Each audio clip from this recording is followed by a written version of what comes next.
The studio was already loud when the moment cracked open. Voices overlapped, chairs shifted, and the familiar warmth of daytime television dissolved into something sharper, more dangerous. Cameras adjusted on instinct as Denise Welch leaned forward, mid-sentence, her tone no longer polite, no longer performative. This wasn't panel banter. This was confrontation. Across from her, Prince Harry sat frozen for half a beat too long, the practiced smile slipping as if someone had yanked a mask straight off his face. Loose women had seen arguments before, but never this. The light still glowed soft and forgiving, the pastel set still promised comfort, yet the air felt tight, charged, almost hostile. Denise didn't raise her voice. She didn't need to.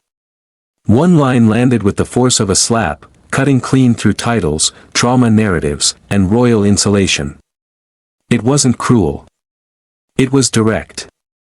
And that made it worse. Harry blinked, then straightened. His shoulders squared, his jaw tightened.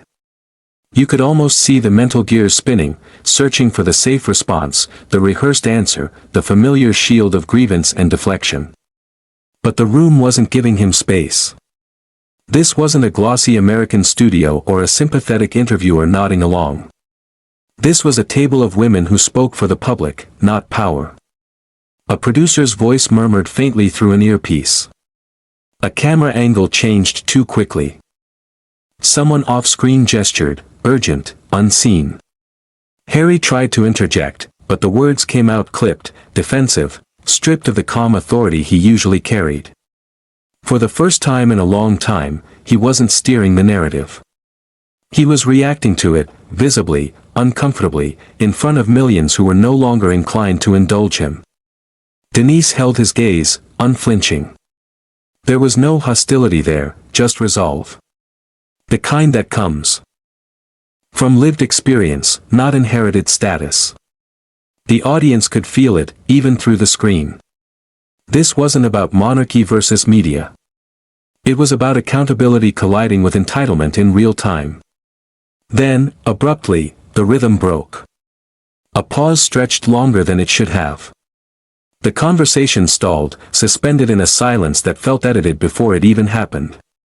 Somewhere behind the cameras, a decision was forming, heavy and irreversible. Because what happened seconds later wasn't meant to go on air. And once it did, nothing about this interview, or Harry's public narrative, would ever look the same again to viewers everywhere. This was never supposed to be explosive. On paper, it was another stop on a familiar route, another carefully managed appearance in a long media journey that Prince Harry had been walking for years. The same themes, the same refrains, the same appeal for understanding wrapped in the language of pain and healing. By the time he sat down on that loose women panel, much of the public already knew the script by heart. Trauma. Escape. Vindication. Repeat. But something had shifted outside the studio walls. The fatigue was real, and it was growing louder. Viewers who once listened with sympathy were now watching with crossed arms, asking harder questions. How many times could the same story be retold before it stopped sounding like truth and started sounding like strategy? Harry arrived carrying the weight of that skepticism. Whether he acknowledged it or not. That's what made Loose Women such a dangerous place for this conversation. This wasn't an elite political interview or a glossy transatlantic talk show built around deference. Daytime television doesn't belong to institutions. It belongs to people. To working parents, immigrants, caregivers, survivors, viewers who live real consequences every day and don't have the luxury of endlessly reframing their pain for profit. On this set, lived experience mattered more than pedigree. Denise Welch embodied that reality. She wasn't booked as an antagonist. She wasn't there to ambush or embarrass. She represented something far more threatening, the voice of ordinary accountability. The kind that doesn't come with press releases or palace buffers. The kind that asks, quietly but firmly, when enough is enough. And that was a challenge Harry hadn't faced in this way before. Because this wasn't about monarchy versus media spin. It was about narrative ownership. For years, Harry had controlled the frame, presenting himself as a man constantly under siege, perpetually misunderstood. But now, sitting across from women who spoke directly to public sentiment, that framing was no longer guaranteed. Every sentence was being weighed, not applauded. Every deflection was landing flatter than intended. The audience could sense the imbalance forming. This wasn't cruelty. It was recalibration. A cultural moment where celebrity grievance met communal exhaustion. Viewers weren't asking Harry to be silent. They were asking him to be honest in a way that didn't center himself as the sole victim in every room he entered. And Denise understood the power of that moment instinctively. She knew this platform wasn't about reverence. It was about resonance. About whether someone with every advantage could still claim moral high ground over people who never had a safety net to fall back on. That question hovered over the table, unspoken but unmistakable, tightening the air with every exchange. Because when daytime television turns serious, it means something deeper is being reckoned with. It means the conversation has left elite circles and entered living rooms. And what Denise said next didn't just challenge a prince. It crossed a line no royal had faced before, one that couldn't be smoothed over with charm, titles, or another carefully timed interview. There was a time when Prince Harry was untouchable. The spare with the crooked grin, the soldier prince who laughed easily and wore his scars openly. For years, the public didn't just tolerate his anger and grief, they protected it. They made space for it.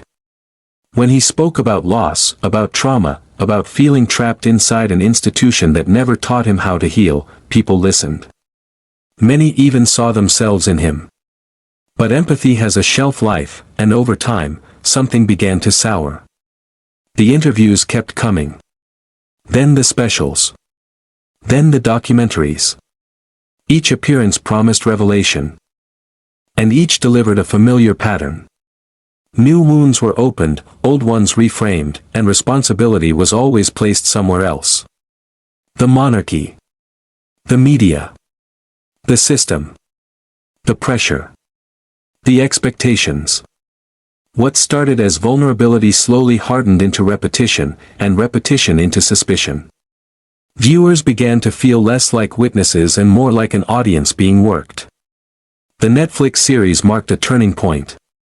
Lavish production, dramatic pacing, carefully selected memories. Pain, yes, but also polish. Suffering, presented with cinematic flair. For some, it was cathartic. For others, it felt transactional. Trauma was no longer just being shared, it was being packaged. And once that line was crossed, the tone of the conversation changed. Then came the memoir.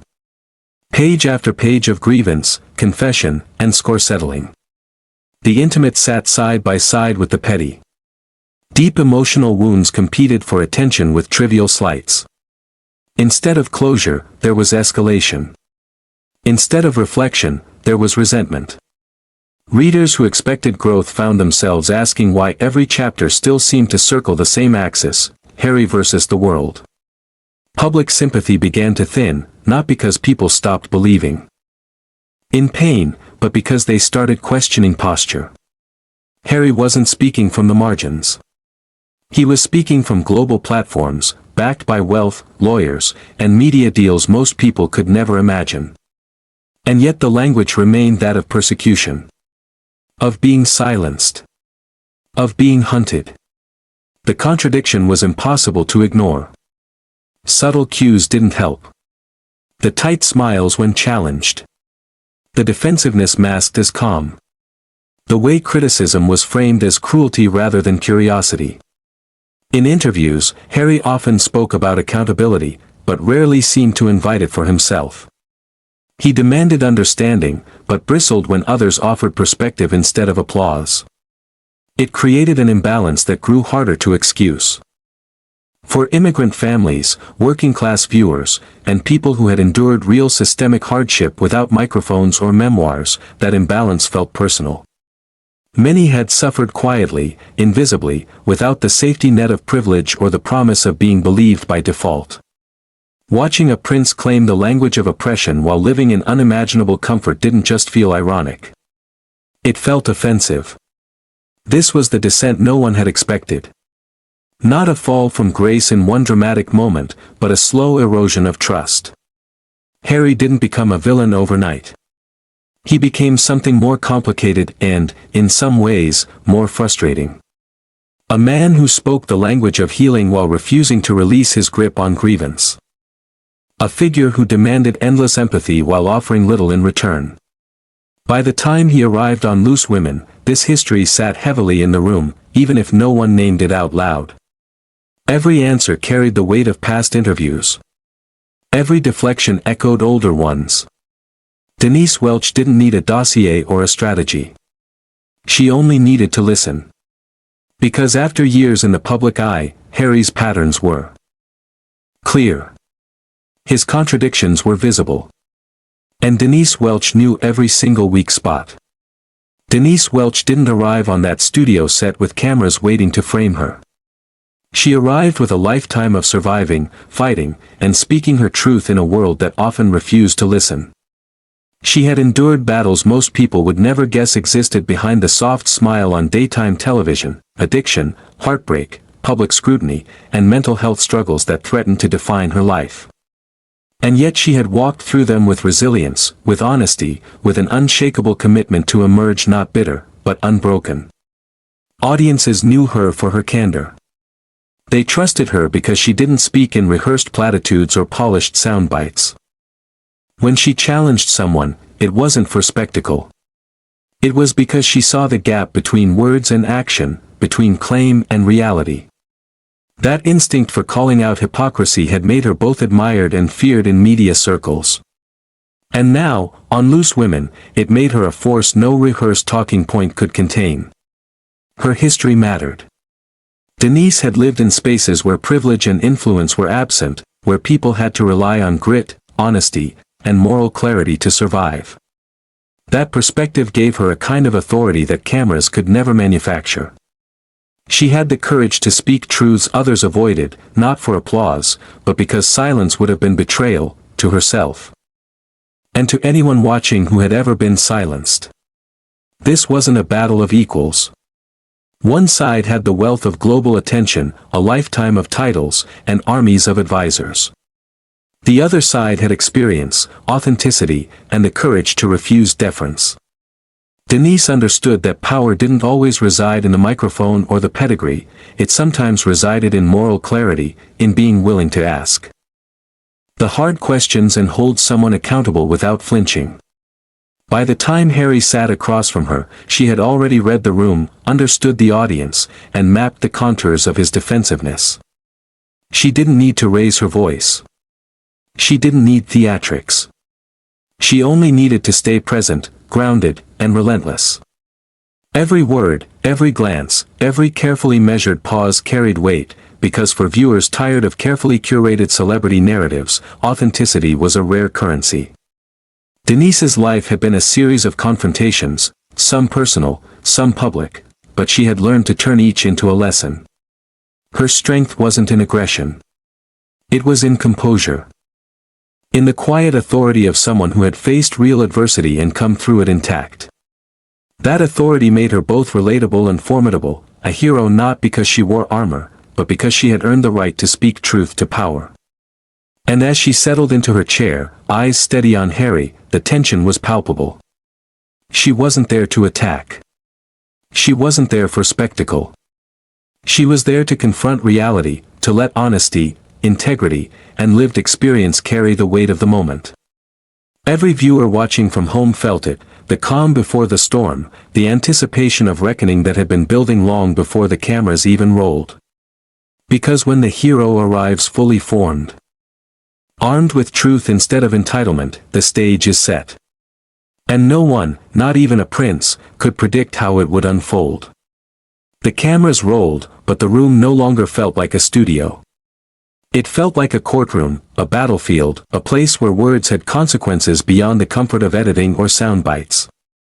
Harry opened his mouth, expecting the usual path of measured charm and rehearsed grievance. Denise Welch met him. Sentence by sentence, unyielding, refusing to let the narrative drift back toward sympathy. The tension was immediate. A subtle scoff, a raised eyebrow, the pause that demanded attention, every gesture amplified the stakes. Harry tried to navigate carefully, redirecting, softening, deploying the familiar script of victimhood. But Denise had already anticipated the moves. Each deflection he offered was met with a pointed question or a plain-spoken observation that cut to the heart of the contradiction he embodied, privilege speaking as if it were persecution. Interruptions came next. Not out of rudeness, but urgency. Denise refused to let the conversation be hijacked by theatrics or half-truths. Harry's carefully constructed calm began to fracture. He smiled, then faltered. His sentences grew clipped, defensive. His voice, previously smooth and assured, carried a tension that wasn't there at the start. The studio lights, once warm, now seemed almost accusing, spotlighting the imbalance of the exchange. The audience at home could feel it, even through the screen. Gasps, murmurs, the quiet shock of recognition, this wasn't scripted. This wasn't an interview designed to protect him. This was a reckoning, and the public was watching the truth unfold in real time. Every hesitated answer, every carefully crafted sidestep, underscored what Denise had known all along: exposure reveals cracks no charm can seal. Harry attempted to pivot, to regain control, citing past intentions, struggles, and misinterpretations. But Denise's counterpoints were surgical, cutting through layers of narrative like a scalpel.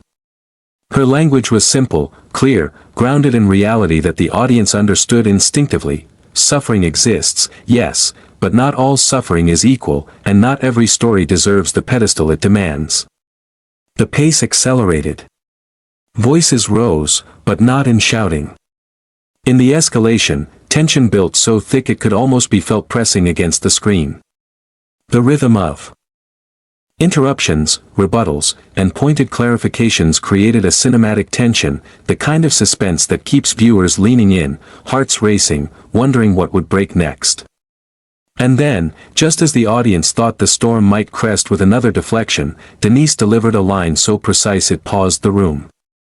It was a truth Harry could not twist, an observation that landed heavier than any scripted interview segment. The silence hung long enough for the cameras to capture every micro-expression, every flicker of doubt in a man used to controlling the narrative. The storm wasn't over. Not yet. But everyone could feel it building toward a moment that would leave no question about who held the moral high ground. And who had been exposed for the first time under a light too harsh to evade. Then Denise said the one thing Harry couldn't spin, and the room collectively held its breath. For a moment, the studio seemed suspended in time. The air thickened as if every viewer, on every screen, was collectively leaning forward. Denise Welch's voice, steady and unflinching, cut through the tension like a bell. She didn't yell. She didn't dramatize. She simply stated truths that had been waiting for years to be acknowledged. Harry's defenses, carefully polished over decades of media appearances, began to crack. Every well-rehearsed line met a calm rebuttal. Every appeal to sympathy was met with a plain-spoken reality check. Denise highlighted the gap between privilege and pain, between inherited status and lived struggle. She reminded the room, without malice, that suffering cannot be measured in titles or platforms, that credibility is earned in resilience, not spotlighted in memoirs. The audience at home gasped. Social media lights began flickering in real time, hashtags forming before the credits even rolled. Viewers paused and replayed the moment. The measured tone, the piercing clarity, the subtle but undeniable authority. This was not just a takedown, it was a dismantling, executed with precision. Harry's face tightened. His jaw clenched. Eyes darted, searching for support, for an off-camera savior, for the usual buffer of controlled narrative. There was none. Denise paused briefly, letting her words land. The silence was deafening. Cameras lingered, capturing the shift in energy. Even seasoned producers, accustomed to managing royal appearances, seemed momentarily frozen, recognizing the rarity unfolding before them. Every word she spoke reverberated with moral gravity, transforming an interview into a reckoning. She framed the contrast without resorting to spectacle, ordinary people enduring hardship without global attention. Without memoir deals, without a team of publicists. Their struggles, she implied, carried authenticity, the curated pain of privilege, by contrast, demanded scrutiny. Harry's attempts to interject fell flat, like echoes in a chamber where resonance had been stripped away. Then came the pause, the perfect cinematic beat. Denise leaned in, not aggressively, not theatrically, but with undeniable authority. She delivered the line that broke the equilibrium entirely, a line that crystallized every contradiction, every defensive maneuver, every carefully constructed grievance. The audience could feel the moment ripple, like a stone thrown into a still pond, undeniable, irreversible, and electrifying. Gasps, muted cheers, and stunned silence rippled across the studio and into living rooms around the world. Social media erupted instantly, clips circulating, reactions piling up, commentary exploding. Analysts, fans, critics, all converged on the same observation: Harry, despite years of controlling narrative, had been exposed. Even behind the cameras, staff exchanged glances. The decision, usually measured and cautious, had already been made in microseconds. The hero had spoken. The villain had faltered. And the moment, raw and unfiltered, would echo far beyond the confines of that pastel studio. The public had witnessed something rare, a complete moral and rhetorical takedown, executed calmly, without spectacle, without apology. And just as the weight of it began to settle, the producers stepped in. The tension, once balanced precariously on a knife's edge, finally began to tip. What followed would be broadcast to millions, but no one could yet anticipate the full cultural tremors this single, quiet, devastatingly precise moment would unleash. That decision, rarely seen on live television, would change everything. The moment didn't end when the cameras cut. In fact, that was only the beginning. Clips of the exchange exploded across social media within minutes: X, TikTok, YouTube Shorts, all capturing the exact instant Harry faltered under Denise Welch's scrutiny. The hashtag threads grew like wildfire, some praising the clarity and courage of her words, others defending the prince, insisting nuance was being ignored. Debate fractured into endless micro-arguments, each one feeding the fire of virality. Viewers couldn't stop replaying the moment. Every pause, every piercing line, every micro-expression became fodder for reaction videos, memes, and think pieces. Ordinary people weighed in alongside journalists, influencers, and commentators, each adding their interpretation. Each amplifying the ripple effect. Even those normally indifferent to celebrity culture found themselves drawn into the conversation, compelled by the moral stakes suddenly laid bare in a daytime television studio.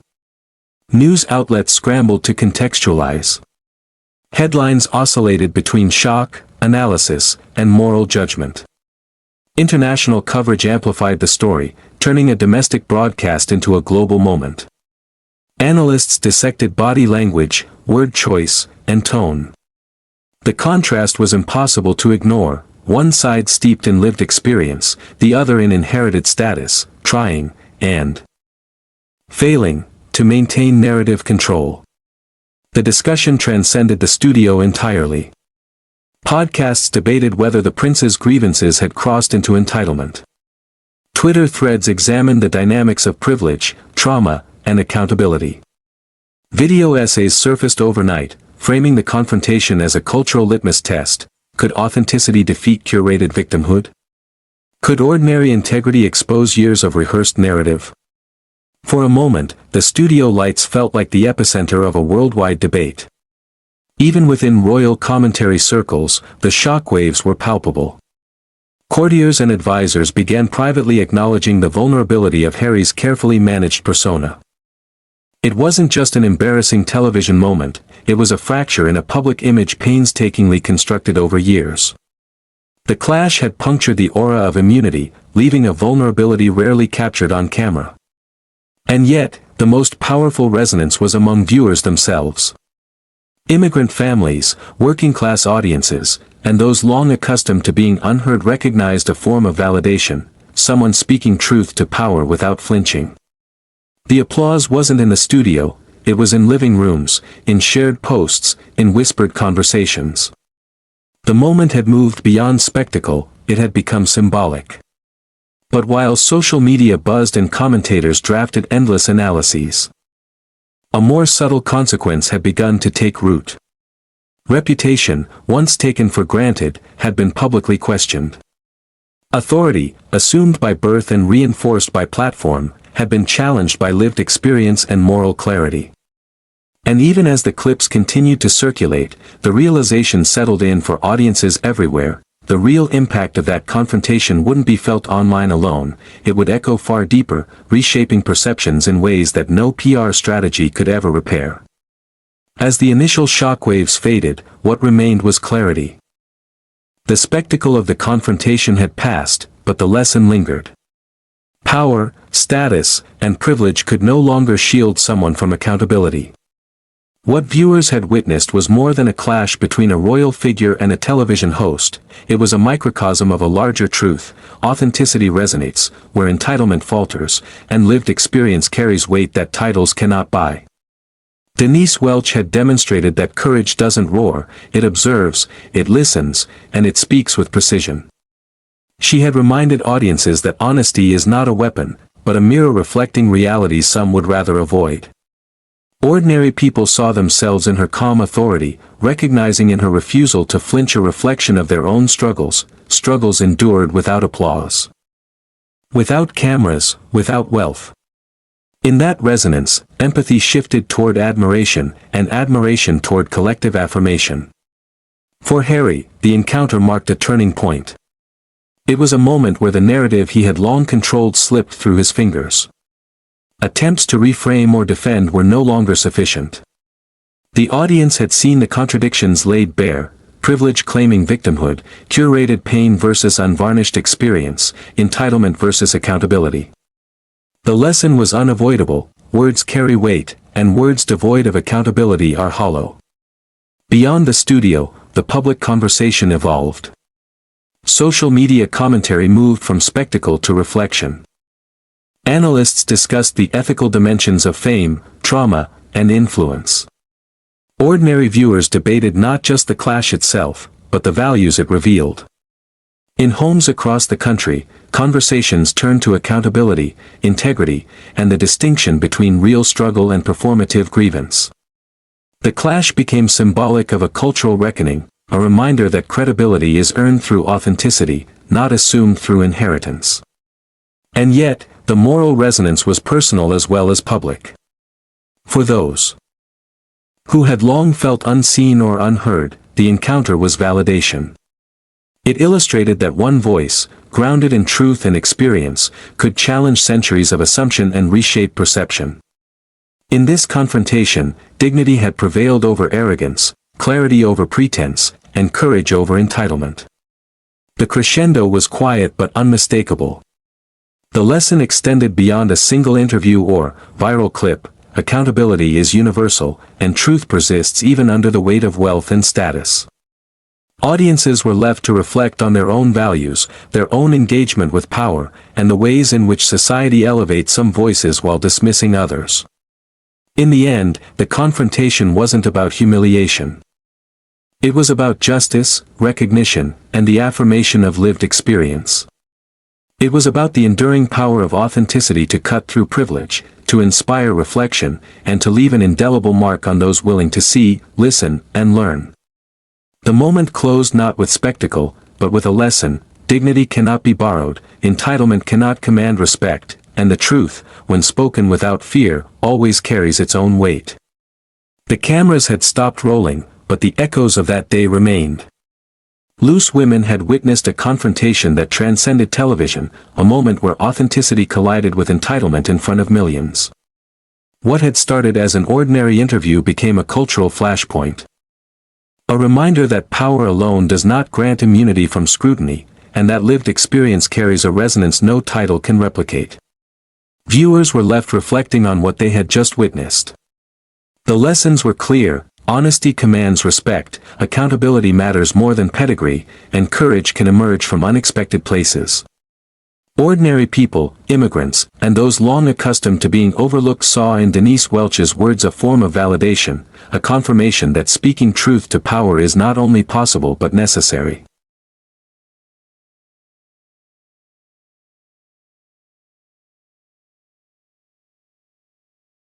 This wasn't just a royal story or a television moment, it was a call to action for everyone watching. To question narratives. To value authenticity over appearance. To recognize the difference between curated grievance and genuine struggle. The confrontation served as a mirror, challenging audiences to examine whose voices they elevate, whose experiences they amplify, and whose stories go unheard. And now, the question lingers: in a world obsessed with status, who truly deserves to be heard? Every viewer carries the answer within their own perspective, shaped by experience, empathy, and reflection. The debate may have ended in the studio, but its ripple effects continue in conversations across homes, workplaces, and social media feeds. So engage. Share your thoughts. Challenge narratives. Celebrate integrity where you find it, and question privilege when it claims undeserved space. The story may have closed its chapter on the screen, but the conversation is far from over. Your voice, like Denise's, has power. Your perspective, like those of millions watching, matters. And in a world where truth can still cut through performance, every word you speak carries weight.